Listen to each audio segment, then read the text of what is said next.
Good evening, I'm Robbie Alampay. The big stories tonight. New COVID-19 infections in the country reach an all-time high, but that is due to efforts to reconcile data. That's according to the Department of Health. Recoveries have also more than doubled. After hospitals, a number of the country's mega quarantine facilities have also reached the danger zone with occupancy rates going beyond 80%. Despite the rising cases in Metro Manila, the region's mayors are confident that the National Capital Region can afford to extend the general community quarantine status. But over in Quezon City, some offices, especially call centers, are experiencing a clustering of cases. Meanwhile, the foreign ministers of Malaysia and the Philippines may be engaged in a war of words, but the palace says this should not affect bilateral ties with our neighbor. And as NASA is set to blast off into space its next rover to Mars, you too can actually send off your name to Mars.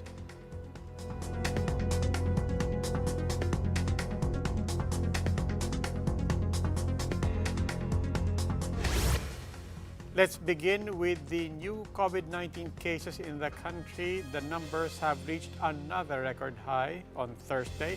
The health department is reporting nearly 4,000 infections. That brings the total number of confirmed cases to more than 89,000. Active cases are down to 22,300. The Department of Health is attributing the sudden surge to its enhanced data reconciliation efforts with local government units. Some good news though, recoveries likewise had its highest daily jump. The figure has more than doubled at over 38,000 today, pushing the total tally to more than 65,000 recoveries. That's on the back of what the DOH calls its mass recovery adjustment, where all mild and asymptomatic cases have been re-tagged as recovered. The Health Department meanwhile reported 23 new deaths. That pushes the death toll to nearly 2,000. Some of the biggest treatment and monitoring facilities in the country are nearing their limits as well as the number of COVID patients continue to rise. But just how bursting are they? Greg Gregorio with the numbers. 5 out of the country's 14 mega temporary treatment and monitoring facilities are now in the danger zone, meaning occupancy rate is now above 70%. 3 facilities are in Metro Manila, while the rest are in Region 3. As of July 26, Health Department data shows that occupancy rate at the Rizal Memorial Coliseum stands at 94.8%, the Quezon Institute at 86.6%, and the Ultra Stadium at 77.3%. The Philippine Arena tent in Bulacan now has an 88% occupancy rate, while the ASEAN Convention Center in Clark, Pampanga has 88.8%. Health Undersecretary Maria Rosario Vergere attributes the increase of patients in the said areas to the government's Oplan Kalinga and One Hospital Command System. Oplan Kalinga allows the transfer of patients to quarantine facilities for self-isolation, while the One Hospital Command strengthens the referral system among hospital and facilities to augment the gaps. National Task Force Against COVID-19 Deputy Chief Implementer Vince Dizon said they have identified isolation hotels as additional facilities. And to date, mga 1,000 plus na ang na-isolate under Oplan Kalinga dito sa NCR. Overall, occupancy rate in mega facilities has reached the warning zone at 58.1%. The Public Works Department is building more. 22 additional quarantine facilities ang currently ginagawa na ng DPWH sa NCR. And matatapos na yan in 2 to 3 weeks. As for the needed additional hospital beds, especially for critical care, NTF Chief Implementer Carlito Galvez Jr. says construction of more beds in some government hospitals may be ready in August. Yung Quirino Memorial Hospital, meron siyang mahigit na 50 plus na ICU bed na pwedeng gawin. Kaya minamadali po namin gawin yon, pati po yung 250 beds doon sa East Avenue Medical Center. Apart from this, more than 500 beds are expected once the Phase 4 of the Mega Drug Rehab Center in Fort Magsaysay, Nueva Ecija begins operating as interim quarantine facility. Dizon adds that the Razon Group has offered to help the government build a 500-bed capacity mega quarantine facility in Parañaque City. For News 5, Greg Gregorio, we are One News. The government is now in the second phase of its action plan against COVID-19, which, according to the National Task Force, is the most critical. In today's Laging Handa briefing, Chief Implementer Carlito Galvez Jr. said most of the responsibilities will now be shifted to local government units. Ang ating pinakatutuunan ng pansin ay yung paring prevention, ang detection, yung tracing and testing, at saka yung efficient isolation. Testing Chief Vince Dizon, meanwhile, is projecting that the number of COVID-19 tests in the country will reach 2 million by August as the government expands its free testing efforts. Papagapit na po tayo ng papagapit sa ating ultimate goal na makakatest tayo ng 10 milyong Pilipino. But for Tracing Chief Benjamin Magalong, LGUs need to enhance their contact tracing efforts after an online study shows that only less than 1% of the 600 LGUs are found to have an effective system. Kailangan po natin ng data analytics. Another is the use of our technical support teams, our encoders or data encoders for that matter. And finally, our community support, which is usually made up of our BHERTs. All Grab drivers in the country expect to be tested for COVID-19 as the Interagency Task Force expands testing to other vulnerable sectors, including ride-hailing services. Greg Gregorio is back with this report. Around 200 Grab drivers flocked to the Quezon City Memorial Circle on Thursday morning. Each of them were swabbed for an RT-PCR COVID-19 test. Testing czar Vince Dizon said all 60,000 Grab drivers across the country will be eventually tested. Ngayon na nagbubukas na tayo ng ekonomiya, kailangan i-test natin yung mga kababayan natin na madalas ang contact sa mga tao. According to Malacanang, this is part of the government's reinvigorated response to balance public health priorities and the country's economic needs. Itong intensified at saka widespread targeted testing na ginagawa natin ngayon, ito po ay kabahagi ng realidad na nandyan po ang COVID pero kinakailangan mabuhay pa rin ang mga mamamayan. Grab President Brian Cruz said they will prioritize the testing of their 40,000 active drivers, then the 20,000 who have yet to operate. Grab Philippines will also give a 10,000 peso income assistance to those drivers who will turn out positive. Cruz explained this amount could be increased depending on the need of the infected driver. Para nga hindi matakot ang ating mga partners at sila po sa magpa-test, if they're required to go under quarantine, they will be given that income assistance. The swab samples will be processed at the Philippine Red Cross Laboratory. Results are set to be released in 3 to 4 days. The IATF reiterates that under the latest protocol of the Health Department on expanded testing, workers in the vulnerable sector may now also be tested, in addition to medical staff and other frontliners. These include public utility drivers, policemen, soldiers, and private security personnel. All expenses for the testing will be charged to PhilHealth. For News 5, Greg Gregorio, we are One News. We'll pause for a short break, but when the big story returns, Metro Manila mayors recommend maintaining the region's general community quarantine status amid the continuous spike in cases. And with some workplaces not implementing minimum health protocols, a clustering of cases have been recorded in some offices in Quezon City. The details after the break.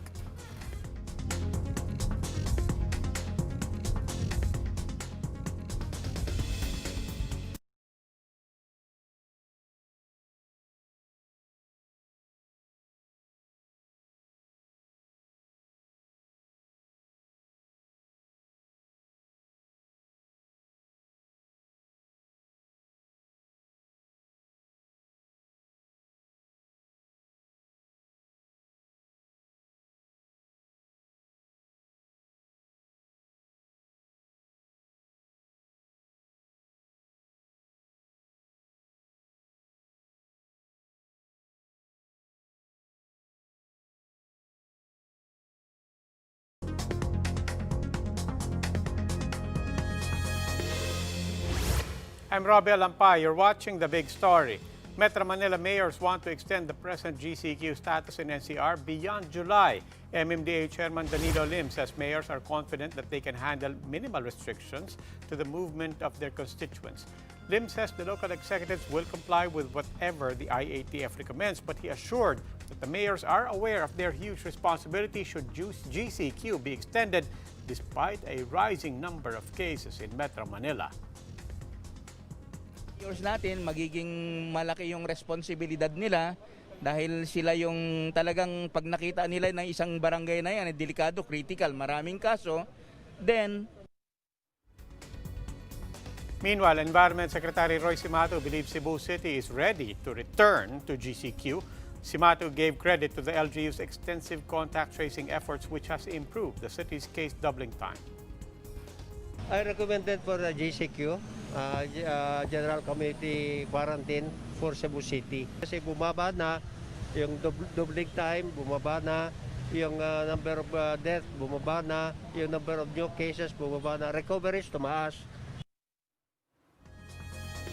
Some call centers in Quezon City are allegedly not implementing health protocols, leading to a clustering of cases in their workplaces. Marian Enriquez tells us how many work-related infections were recorded in the city. Nearly 300 workplace-related infections have been recorded so far in Quezon City, mostly from call center companies. The QC Epidemiology and Surveillance Unit only found out about the cases through tips from concerned employees, some of whom allege that minimum health protocols were not followed in the workplace. Walang provisions of na mga alcohol, walang provisions na mga ganito na nire-require natin as a minimum standard. Dr. Rolly Cruz explained that the no work, no pay policy in some companies also contributed to the surge of infections.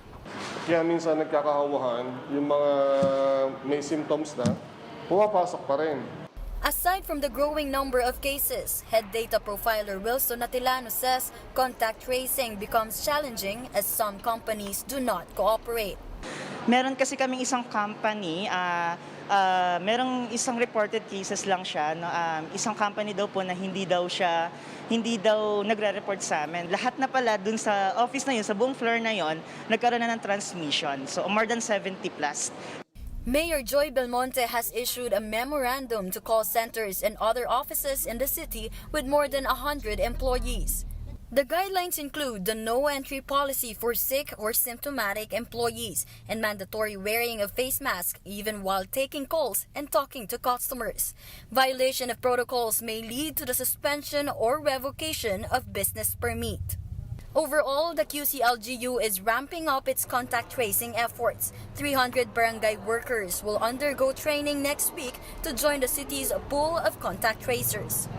The target is to have at least a pair of contact tracers in each of the city's 142 barangays. Importante doon ay taga-barangay sila. Alam nila kung saan yung pasikot-sikot doon sa barangay nila.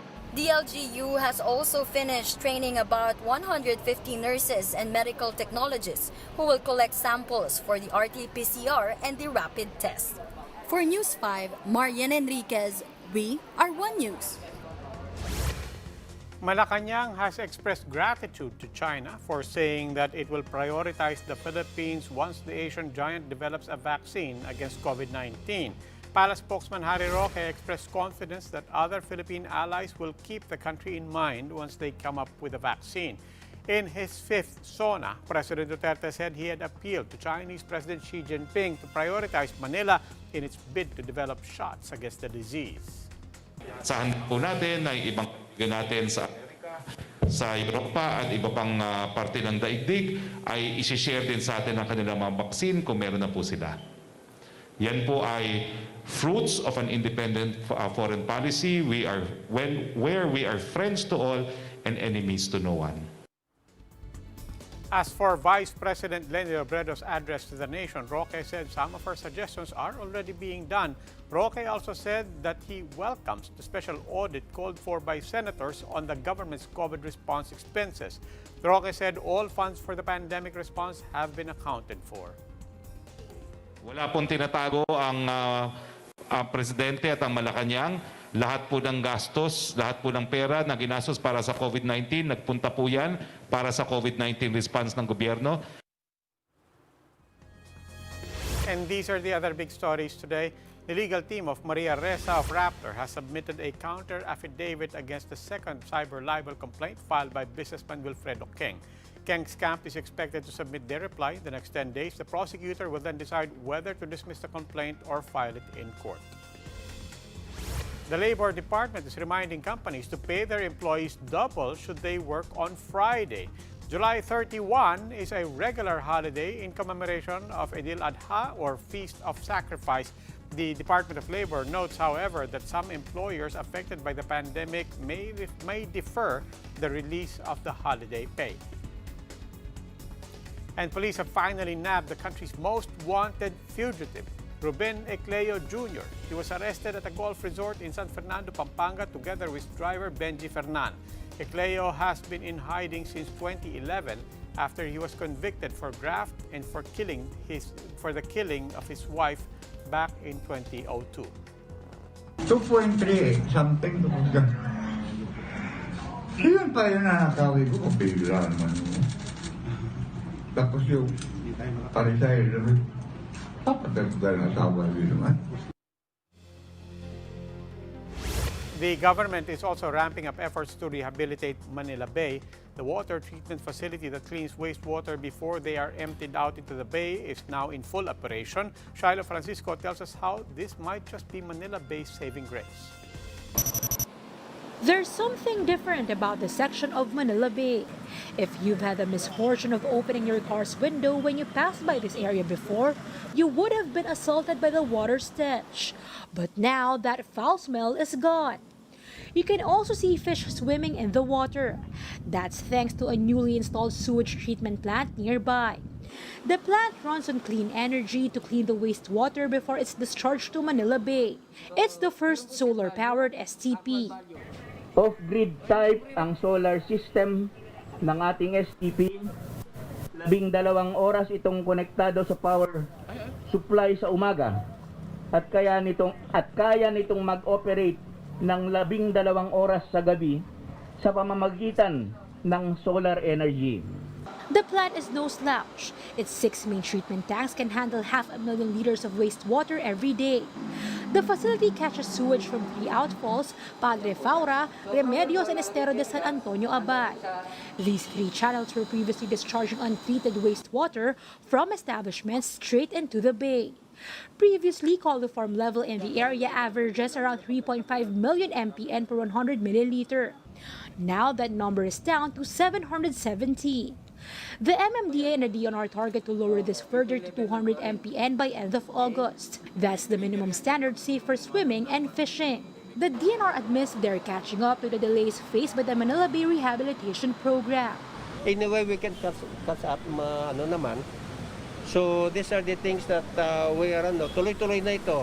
Start from here, then susunod na yung beach nourishment. Pero kaming dyan ginagawa ngayon, hindi ko muna masasabi kung kailan matatapos, but I have given them this schedule na by the end of this month sana matapos na yan.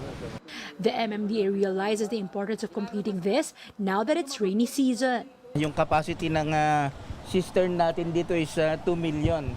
So, dyan muna papasok yung mga tubig na treated na bago pag nag-overflow naman, pag nasobrahan, saka pupunta sa sa Manila Bay.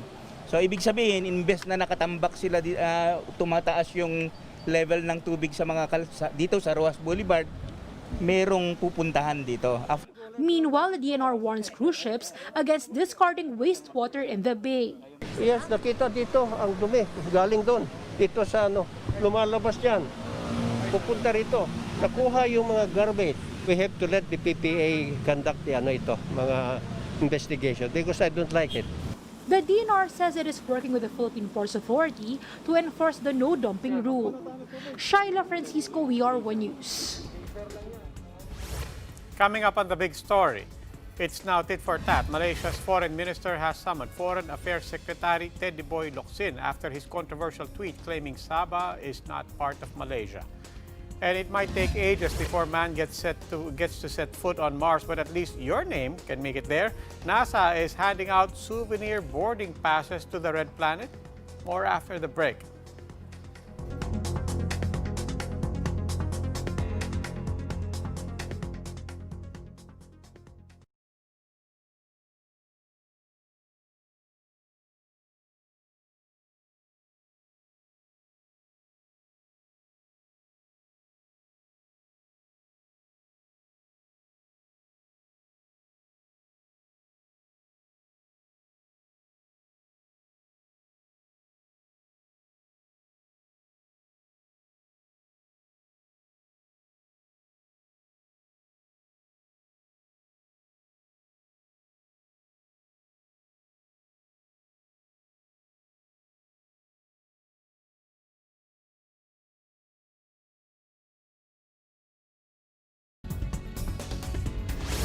This is the big story. I'm Robbie Alampay.